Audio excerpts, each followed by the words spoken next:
بسم اللہ الرحمن الرحیم۔ ناظرین، وی لاگ نمبر 1 پیج 613 معارف القرآن جلد اول سورۃ البقرہ نمبر 2 اور آیت نمبر 255 معارف و مسائل۔ ناظرین، قرآن کریم کا ترجمہ، تشریح اور تفسیر ہم آپ کے سامنے رکھ رہے ہیں۔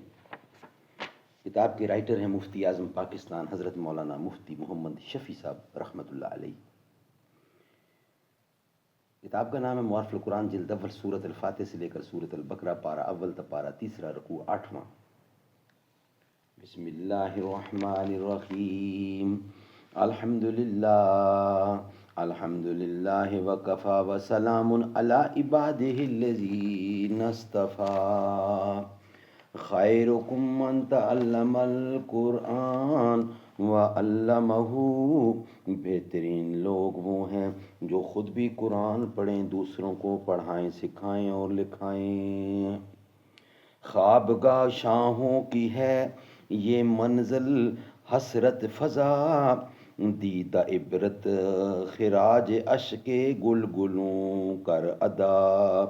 ہے تو گورستان مگر یہ خاک گردوں پایا ہے، آہ ایک بر گشتہ قسمت قوم کا سرمایہ ہے۔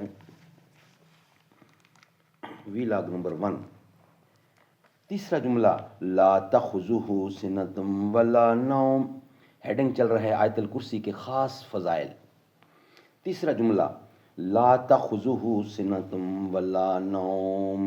لفظ سنتم سین کے زیر کے ساتھ اونگ کو کہتے ہیں جو نیند کے ابتدائی آثار ہوتے ہیں، اور نوم مکمل نیند کو۔ اس جملے کا مفہوم یہ ہے کہ اللہ جل شانہ اونگ اور نیند سب سے بری و بالا ہے۔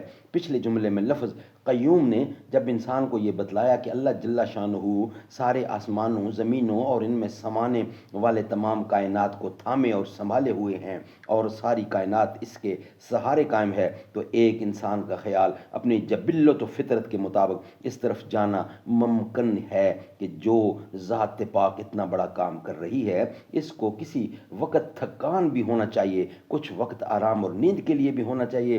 اس دوسرے جملے میں محدود علم و بصیرت اور محدود قدرت رکھنے والے انسان کو اس پر متنبہ کر دیا کہ اللہ جل شانہ کو اپنے اوپر یا دوسری مخلوقات پر قیاس نہ کرے، اپنے جیسا نہ سمجھے، وہ مثل و مثال سے بالاتر ہے۔ اس کی قدرت کاملہ کے سامنے یہ سارے کام نہ کچھ مشکل ہیں، نہ اس کے لیے تھکان کا سبب ہیں، اور اس کی ذات پاک تمام تاثرات اور تھکان اور تعصب اور اونگ اور نیند سے بالاتر ہے۔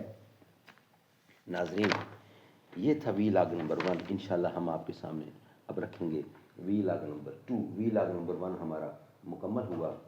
نہ ایسی زلفیں، نہ ایسا چہرہ، نہ یوں کسی پہ شباب ہوگا۔ جواب ہوں گے سبھی کے لیکن نہ مصطفیٰ کا جواب ہوگا۔ بروز محشر حسین سارے جو ہوں گے یکجا مقابلے کو، قسم خدا کی بروز محشر بلال کا انتخاب ہوگا۔ جو زلف بکھرے تو رات ہوگی، جو چہرہ نکلے تو دن چڑھے گا۔ پسینہ ان کا گرے گا جس پر، وہی تو ذرہ گلاب ہوگا۔ نہ ایسی زلفیں، نہ ایسا چہرہ۔